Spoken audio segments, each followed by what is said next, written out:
And it's funny because I said that to a man recently and he said, "Oh, that was so long ago." They actually found a newspaper and found the hottest city in the United States and decided to go there, sort of leaving the nest and buying a winter coat. And so I felt this sense of almost responsibility to go and live out those dreams. And I think that's where some of the women's movements have gotten it wrong. I think Lean In at this point has been dissected. Now that I have kids, I look at it and think how important community is. It really does affect the perception that both boys and girls have about women as leaders. Because I was and so we kind of get overly reliant on one or two women voices as the women voices.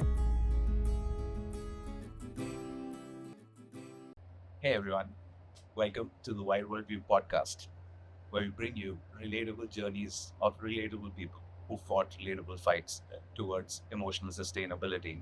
Today I have with me Kate Howells, someone who's built an incredible career starting in Phoenix, moving to New York, via Chicago. She's had a long career at Google, and now she runs a marketing team focused on research within the education space.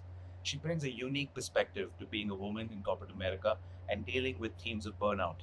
So I hope this episode is as enriching for you as it was for me. Hi, everyone. Thank you for joining us on the Wide Worldview podcast. I'm Anmol Didan, and in my past life, I used to be a behavioral researcher with Google. In my current life, which has been over the last couple of years or so, I'm an author, investor, entrepreneur, but I'm driven by a mission of helping people build emotionally sustainable careers. As a part of that effort, I have a book coming called Burnout Highway, which tackles the increasingly common experience of burnout in our society. Um, Today, I have Kate Howells with me, someone I've known in many different ways over the past decade or so. First and foremost, a dear friend, a past colleague over 7 years. We started off as friends across the pond, new into our Google and big tech careers in the same wider team when I was based in Dublin. Kate was in New York. Um, and she then became my boss for a brief period of time, which was funny. And around that time, I also met my wife through her, my boss at the time. So Kate and I go back a long time in different ways, and she's had an incredible path from Arizona to New York, via Columbia University, a long career at Google, and she now leads a marketing team in higher education focused on research. Today, we'll talk about her incredible path, both in life and in her career, and touch upon some of the themes of my book applicable to her practical experience. Kate, thank you so much for joining us, and I'm so excited about doing this with you. Oh, thank you. You forgot to mention that I was the officiant at your wedding as well, which I Yes, think is a key point. So, yes, yes, that is true. Just a minor detail. minor detail. But yes, we do go way back. And I think what's nice about that is we've seen each other through multiple phases of our careers, our respective careers that have been intertwined, come together, come apart. But we've kept touch. And that's one of the special parts, I think, about building a long career is that you do gather those friendships and those connections along the way. So I am grateful for you in this conversation. Thank you so much. Yeah, choose people, not jobs, right? Yes. Yes. So today we're going to be talking about themes of burnout or general exhaustion in society. Mhm.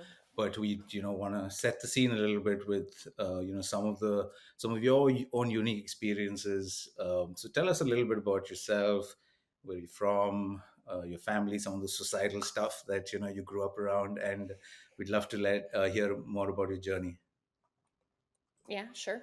So I grew up in the Phoenix, Arizona area where I currently live today, and it's 118 degrees outside as we speak, which is one of the downsides of being from Phoenix, Arizona. But I spent my childhood here, and my parents came from, I suppose I would say, working class backgrounds. My father's family, well, both of my parents are from Cleveland, Ohio. And my father's family had a small grocery store growing up that he would work in. And My mother's parents did different jobs. Her father was an elevator operator for a while, and then a baker, and all those different things. And so my parents met in high school in typing class, which is Mhm. precious, in the 70s, and they got married and decided that Cleveland was not for them. So they moved to Phoenix. They actually found a newspaper and found the hottest city in the United States and decided to go there.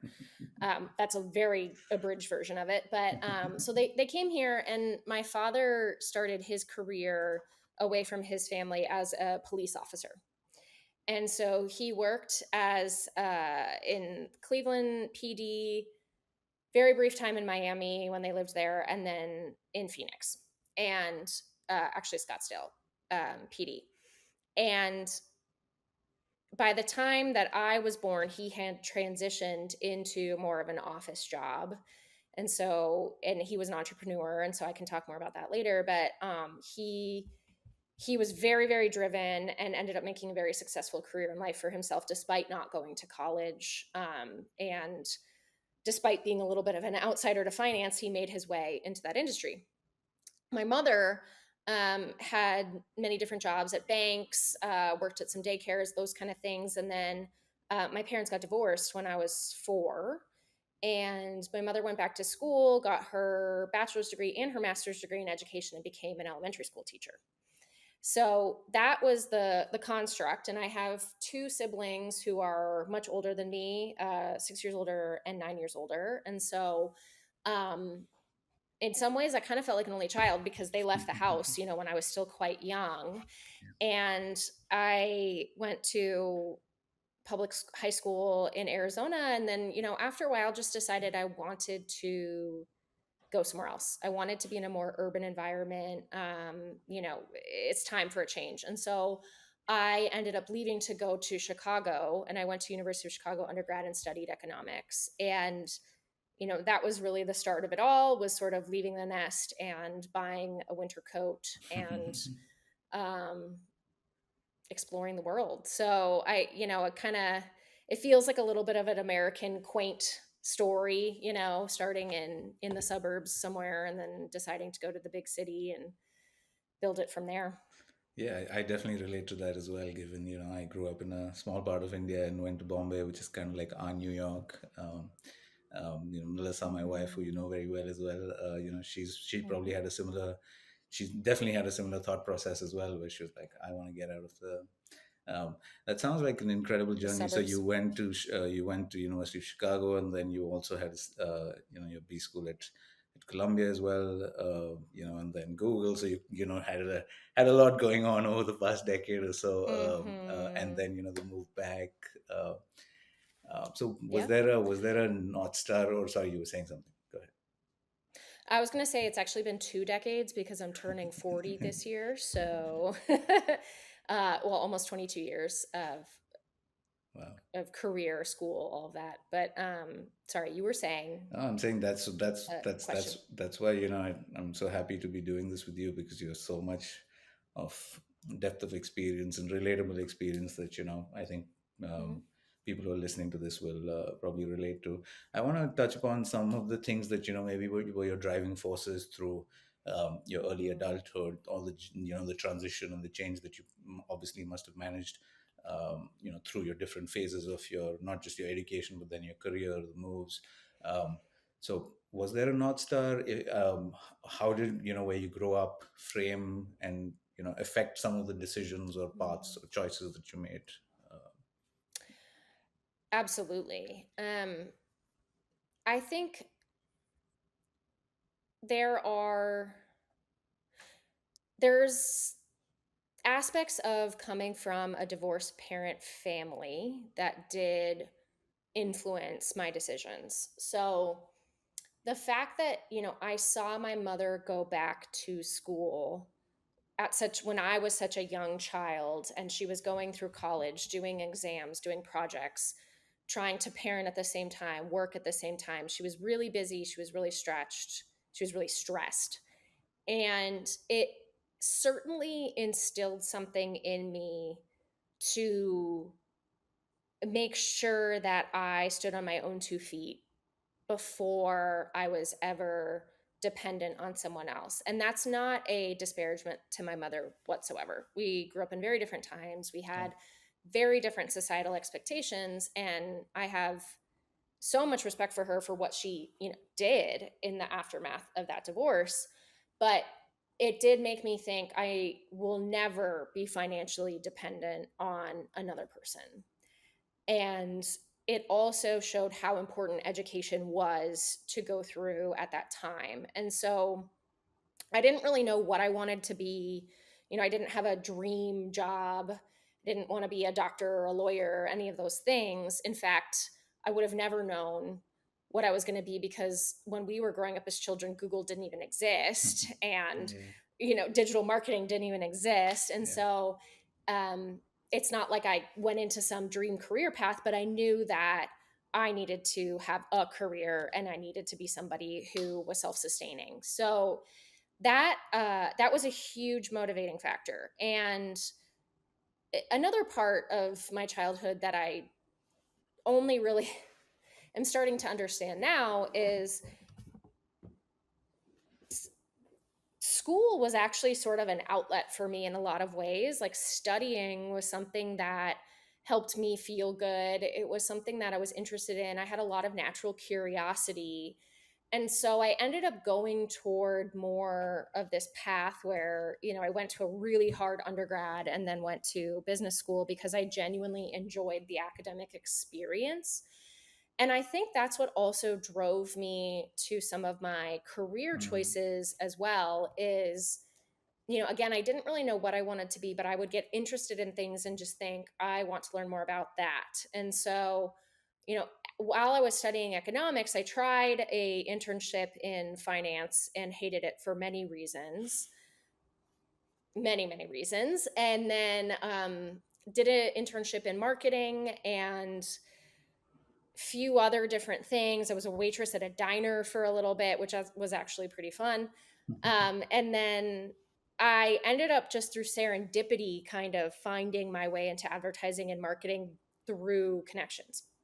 And I thought it was interesting enough because economics is so much about consumer behavior that I thought, marketing is actually very related to that, even though this isn't numbers, although marketing I think has become more Yeah. quantitative over time. Yeah.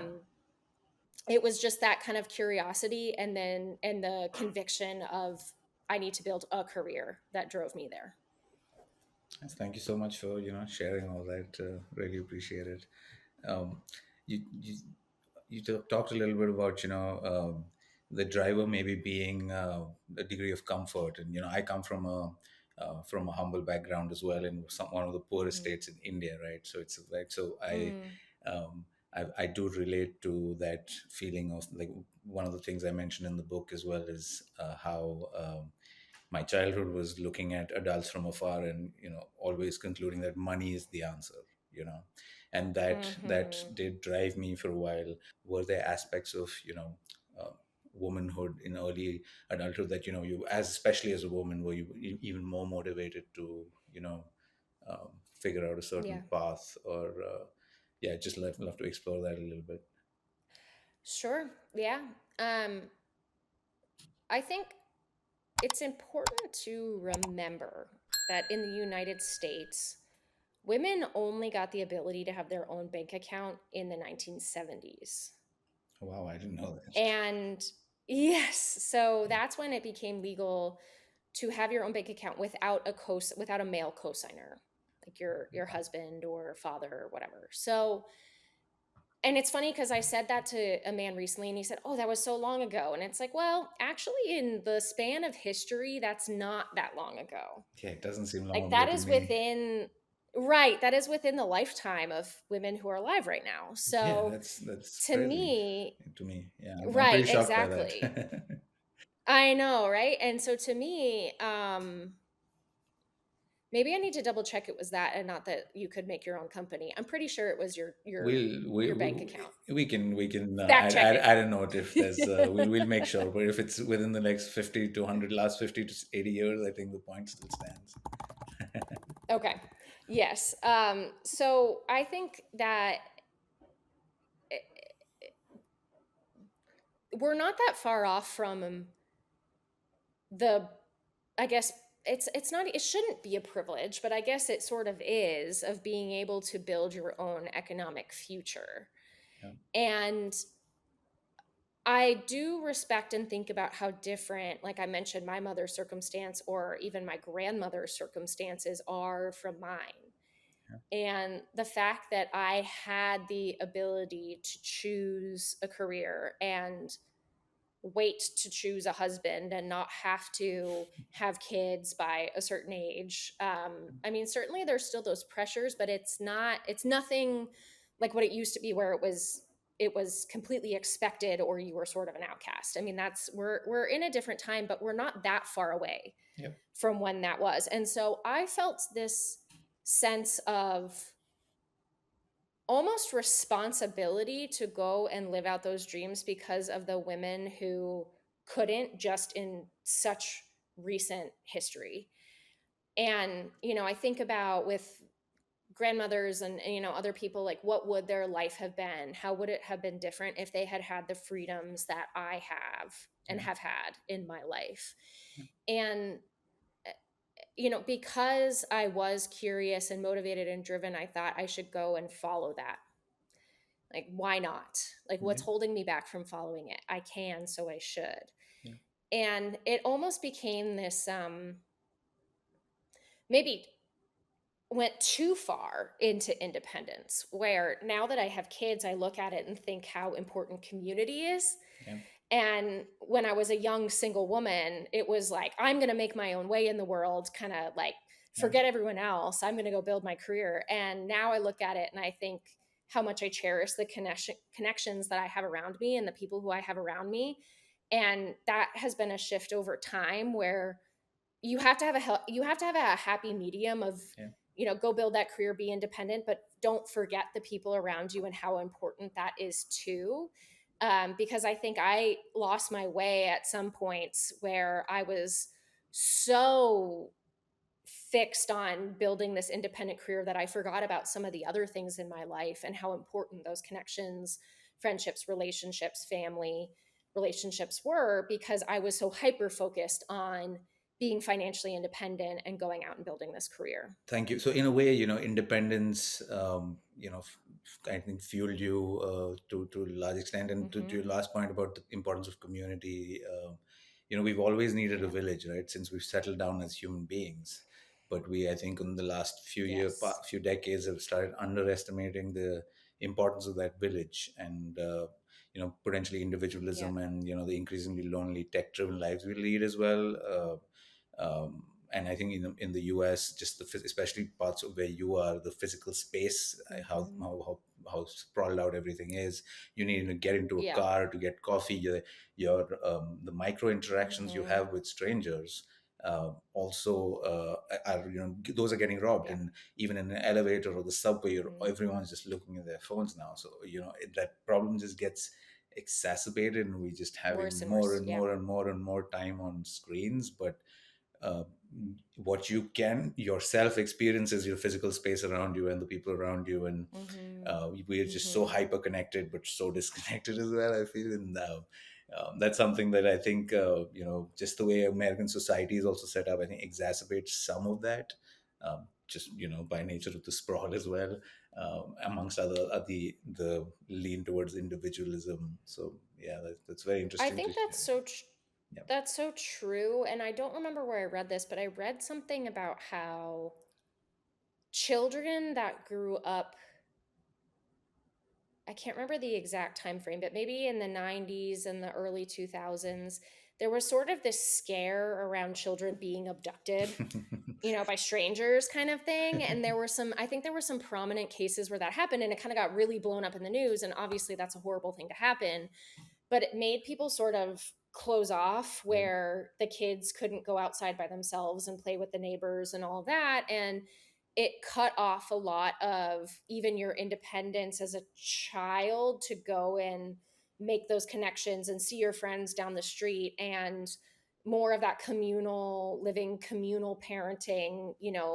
Like when my dad talks about his childhood and his street corner in Cleveland, it was like, him and his friends would pop into one house and kind of see what snacks were there. And then they'd go to someone else's backyard and kind of play with whatever. And so you kind of had the kids traveling all together, and it was more of a communal, like, okay, if you're the mom and they come into your house, like, oh, okay, boys, like, what do you want to eat? It was Yes. more of that family oriented community. And now people got so scared about releasing their kids into that they keep them in their house, and the kids have lost that connection. Yeah. And one of the things, and I'll have to find who did this research, I just can't remember off the top of my head right now, but one of the things they found is, as part of that community aspect, the kids would learn how to resolve conflicts themselves, because the parents weren't there saying, oh wait, you go here, you go here. Like, when conflict would arise, they would have to do it. And that is one of the things that has made generations now more conflict averse, because they don't have the practice and the muscle to do it. They're used to having an adult coming in and saying, Yep. you go to this corner, you go to that corner. So this individualism has, like, our skills have atrophied in how to be in community Yeah. because of the individualism. Like, we don't learn how to deal with conflict, how to be comfortable with new people, all of those things. Like, children just don't learn it in the Yeah. same way. And I think that's a real detriment, because it's not like you make that up in adulthood. Yeah. If anything, by the time you get to adulthood, you're just unprepared. Yeah. And I felt that way too in a lot of ways. I mean, I don't think it was as much. I mean, I definitely have memories of playing with the neighborhood kids and all of that, but I think millennials were sort of in this transitional generation of kind of half old world, half new world. Yep. And Sandwich. The sandwich generation. yeah, we are just a giant turkey sandwich of all kinds of things in there. Of kind of half old world. We kind of saw some of it, but not enough. And now, for Gen Z and Alpha, it's been all of this new context. And as a parent, I think about that all the time. Like, people will ask me, at what age will you give your children phones? And I will say, as late as possible. Yep, me too. I don't think there's any benefit in giving a 6-year-old a phone. Yeah. And unstructured playtime is so important. That's how you make a lot of neural connections, and kids' personalities are framed. There's different ranges, different studies, but there's agreement that it's by 5 years, your core personality traits are formed. That doesn't mean you can't make behavioral changes, but your personality traits are done, and a lot of that is built through the first social interactions that you have, mostly through unstructured playtime. So that's so important. You talked about how you're driven by independence and your perspective, especially as a woman, in a changing American society. Talk to me about maybe some role models, or some things that in your early, maybe shifting from or your early adulthood to the end of your education and early corporate career. What were some of the role models, or who were some of the role models that you looked up to, and how did that frame some of your perspective in your journey as well? Yeah, there's been a lot of change in terms of the type of women role models that are available to people now versus in the late 80s and early 90s. Our reference points were much more limited. And even still they are in a lot of ways. But, you still hear things about, this is the first woman to do this. This is the first Black woman to do this. The first Asian American woman to do this. First president. That's not happened yet. Where is she? I know. I am dying for the day that we get a woman president, because I did think about that in elementary school. You see the faces of the presidents, and there's no woman. There just isn't. And it does affect girls. And as much as it sounds kind of like this trite thing of, like, we need a woman in there, it really does affect the perception that both boys and girls have about women as leaders. And I mentioned boys too very purposely, because it's not just about the women knowing that they can go do it. It's having a society that accepts that. And so you can't just train the girls to be strong and be leaders and be that. You have to train the boys to accept strong women leaders. And I think that's part of what is happening right now is, we spent decades telling girls that they could be anything, but we didn't tell boys how to be in a world where girls could be anything. And it felt, I think a lot of that messaging felt like a zero sum where if girls are going to get those jobs, the boys are not going to get those jobs. And it created a lot of anger, and I think it needs to be more of an even dialogue on, yes, men still have a place, men are still leaders, women can also be leaders. That's where I think we need to shift that conversation. And there are certainly specific women who I think made a difference where um, Ruth Bader Ginsburg, I cried when she died because she was somebody who was one of those kind of that one of those few women that had made it to the very top of her field in the Supreme Court. And, I remember learning about the Supreme Court justices and Sandra Day O'Connor and the early women in the Supreme Court. And even though we don't have a woman president yet, we have some of those women who have gotten to those highest levels of leadership, at least in the judicial branch. Within business, though, I mean, there's still relatively very few women CEOs of Fortune 500 companies. And, the only ones that I really remember hearing about was, and this was even later, there was a woman CEO of Xerox. And then later, once we got into tech, kind of early in my career, was when Lean In was published. I think Lean In was published when I was 22. And so that really put Sheryl Sandberg on this pedestal. And I think, there's her and then there's a few other women who kind of become like the voices of the women. But what I hate about that is it's just a few people who are meant to represent everyone versus, the 90% of Fortune 500 C-suite that is still men. And so we kind of get overly reliant on one or two women voices as the women voices. And I think it still needs to expand to have different and varied voices amongst women instead of kind of the token one woman that makes it to the top kind of archetype. And I will say, I still had role models who were men as well. Yeah. So I would still look up, I very much look up to my dad on his entrepreneurial journey, and he really completely changed the economic circumstance of our family and himself. He's been very successful. And, there are many other stories of men who have done things that are amazing. And I can still relate to those as just a driven person, but I think it would help to have more examples of other types of people who do those things too. Yeah. So, as a person who's had a long career and, has been driven and was affected by, the lean in commentary where I think there was societal pressure for the woman executive to be a certain way at, home and in the office and, stuff like that. So, uh, firstly, have you felt burnout or jadedness or exhaustion through your career? And if so, do you think? And you probably we are quite vulnerable people having worked with each other. I think we had good friends at work Yeah. who we could open up to. So you Yeah. probably saw burnout or exhaustion or jadedness in other people as well. So do you think Mm-hmm. burnout?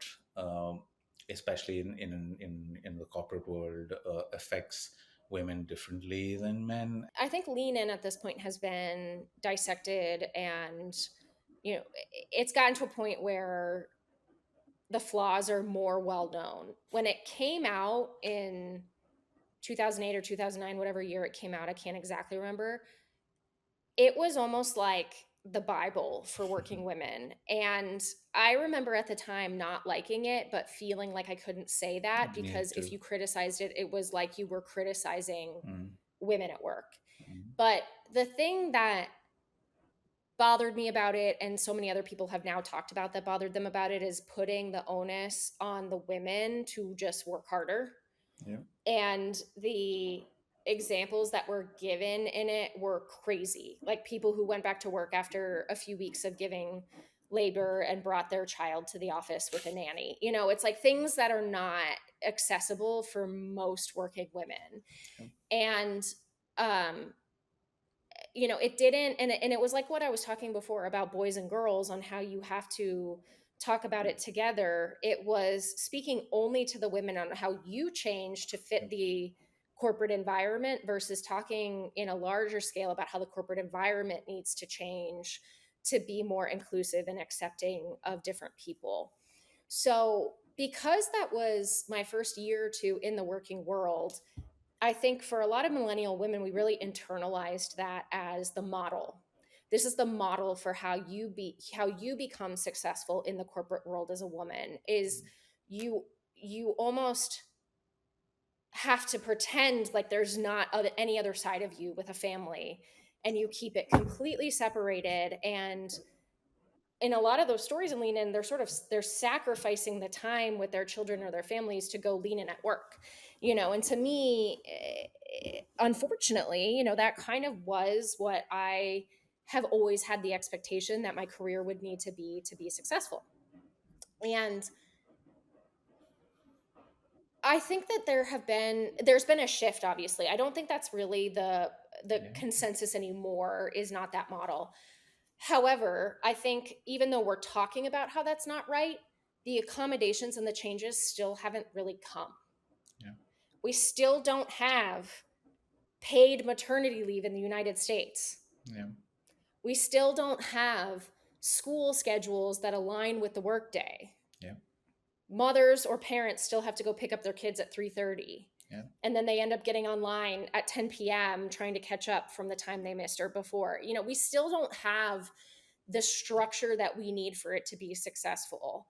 And it seems like there is such an inertia on making those changes that we're sort of in this limbo of we know that what's happening right now is not exactly right, but and we're talking about it, or at least women are talking about it, but we're not actually seeing us get to the place where women would actually be fully supported in the workplace. Yeah. That's Sorry, go ahead. You still That's have okay. something in there. Go ahead. Well, and it's, you know, and the other thing I wanted to say too is that, and I felt this way when I was single for many years, is being a woman in the workplace is not just being a mom. So I don't want to conflate those Yep. two, because I would get frustrated where, you know, I would go to these women's professional events and it would just be all about motherhood, and I was like, okay, I'm 26 and I don't have kids, so this isn't relevant to me. But there are other things, you know, about being a woman in the office, of whether people take you seriously, what their biases are about you, sexual harassment, which, yes, probably every woman I know has been sexually harassed, even if they didn't report it at work. um, there's all of those things that are a part of this, and our culture, just, we either don't talk about it. You know, like I said, a lot of women don't report when they're sexually harassed because they're afraid of the retaliation. Yeah. So we still haven't gotten to the point where we've really eradicated all of those issues. I think they're more talked about, they're more well known, but just because they're talked about doesn't mean that they're solved. Like someone like me who, at Google there were a lot of women oriented events, and towards the last Mm-hmm. few years of our time there, I know you were very closely involved with some of the stuff. The challenge I felt in that sort of environment, especially as a man, was okay, what is my role here? No one communicated with Mm-hmm. me. No one, uh, you know, talked me through how I should be thinking about these things. And these are experiences that, I will never relate to, because I'm not in that place or have those same experiences. So as a man who is Mm-hmm. conscientious of these things and compassionate towards, challenges like this in the workplace, I felt a bit isolated. So maybe society in general, I think, is approaching things as Yeah. like, we're this team and you're that team, but there we're all one team, right? And more with the Yes. role of the woman and the man in the family unit as well. becoming more and more equal, and how sacred the 9 to 5 is, especially in America, where Mm-hmm. everyone's so. I've not seen a culture that is so structured, Monday to Friday, 9 to 5. It doesn't happen anywhere else as as structured. Mm-hmm. So the stuff you talk about, schools and things like that, that is not planned around that, which is so sacred. Or there's not more help, as Mm-hmm. seeing you guys, seeing other friends, seeing my American family here, and my nieces and nephews, and how just Mm-hmm. some of the challenges that come with that, managing both a family unit and work. I would think there would be more help for that in a society that's solved for a lot. This can be solved for. You know what I mean? I know you would think so, but I think you make an excellent point on not we're not having the conversations together and it's separated, where like we're still operating in the lean in model in terms of, okay, gather the women in a room and let's talk about what it means to be a woman at work. Gather the employee resource group for Black employees to talk about what it's like being Black at work, and down the line of every Yeah. single different identity, versus having conversations together. And I had the same feeling at Google, where I was interested in going to the Black Googler Network events, but I didn't know how to Yeah. participate in the right way. And so I can understand, what you're saying about the women's events, where, and I went to a lot of those women's events, and you'd kind of get the one guy that would come and sit in the back, and everyone would notice it, kind of why is he here, or wow, how amazing that he came. And it's like, he just showed up. That's, like, it was just, he's just here, and that is what should be happening. And I remember at one of the offsites, there was a breakfast scheduled at 8 a.m. for women at Google, and I I think was I was at that so offsite. I was at I that was, and offsite. I probably complained to you at the time, because I was so annoyed that it was like, women, we already have a harder time at work We at did certain talk things, about and this. now, Yeah, it's coming yes, back because to me. I was so fired up. I was like, we already have a harder time at work, and now you're putting a tax on my time by having to have another hour that I have to wake up earlier to come have a conversation about how we have a harder time at work. Yep. Why don't we have the men here for this conversation? Why are we making more demands on the women to come and try to solve the problem instead of solving it together? If this was really that important, it wouldn't be a before breakfast event, it would be in the main agenda. Yep. And Absolutely. again, it was one of those things, like what I was saying about lean in, where if I would have said that to the organizers of the women's event, I would have been the woman who is ungrateful for the experience. And I mean, of course, I was grateful for the experience. You got networking, you got blah blah blah, but we can't keep putting more pulls and pressure on people's time to get them caught up.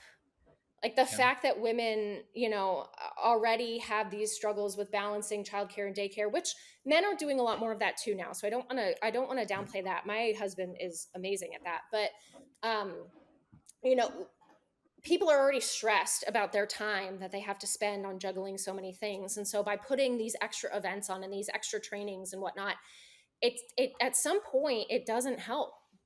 You're creating more stress to have to line up more childcare after work to go to this thing. That is maybe not mandated, but it's encouraged that you go to. And same thing, I mean, I saw it over and over again, where it was always a woman who was chosen to plan the offsite. I think Hmm. there were Yeah, I 3 didn't, years I in a didn't think of it row. that way. Yeah, that's true. Oh, I definitely noticed it, and Yeah, I gave that's feedback at the that's time of that's like, can true. we Yeah. please choose a man next time? Mhm. And it's not even, and I think those women, they did it, whether they were asked or they volunteered, whatever it was, they did it and they were great at it. But that, even just seeing that to the more junior women, sends a signal Yeah. of, this is what you're going to be expected to do. So I think we need to have more of a cross section of people together to have these conversations, and not just women and men, all different identities, like I mentioned, whether it's race, whether it's ability, whether it's neurodivergence, like there's all different like identities that create different experiences in the workplace, but we chop up all these different And force them down interest one path. groups and Yeah. isolate people, yeah, so that you don't actually learn. And then even people who want to be allies don't know the right way to do it. And I think that's where some of the women's movements have gotten it wrong, where I remember in Me Too, and I think Me Too did a lot of good for the world. But I remember when men would come out to support it, sometimes they would get roasted. I think it was Ben Affleck who came out and he said, "I support this," and then somebody surfaced a picture of him holding a woman's waist in a way that was, Yeah. whatever, and then they sort of roasted him, saying, "You're part of this too," and Because it you've done one turned bad men thing, or off. And it's like we need to start being able to make distinctions of, someone who hasn't behaved perfectly all the time versus someone who is a multiple, repeat sex offender who has hurt a lot of people. I mean, there's just such gradients of this that I think, haven't done a good job of inviting the people in who genuinely want to be a part of it and even maybe want to change their own behavior.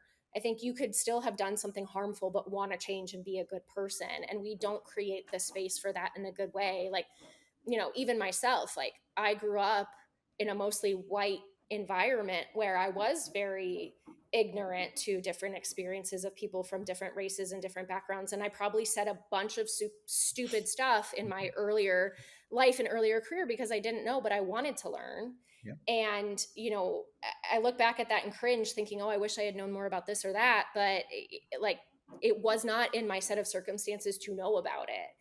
And that's not an excuse, but I think we have to recognize that with people that, you know no one's going to be perfect at it, at being an ally, but if they want to be there and they want to do it, we should find a space to make for people. absolutely. Yeah, we got to move away from gotcha culture. It's Absolutely. Yes. So I think you asked about burnout for women, and I think a lot of that is these extra expectations, these extra projects. Like, on top of your work, you have to also plan this yeah, event, and you have to wake up an hour earlier and come to this breakfast where men get to sleep in and they get to come later for some reason, even though they're the ones who are interrupting us in meetings. I mean, that, mm, like, it just was so crazy to me that these were the conversations. um we have to, if we're really going to make it equitable in the workplace, it has to actually be equitable on the amount of time that you have to spend on things and the expectations that are on different people. And I'm only speaking for the woman experience, but there are, like I said, so many other different experiences where people get extra work, extra tax on their time, extra expectations because of whatever perception there might be about that person or their background. yeah. If you enjoyed that, please do give us a like, share, subscribe. You know the drill. I also work with people one-on-one as a coach, so you can always reach out through wideworldview.com and watch out for the part 2 of the episode next week, where we go through some of the tactical aspects of dealing with burnout in corporate America as a whole. See you in the next one.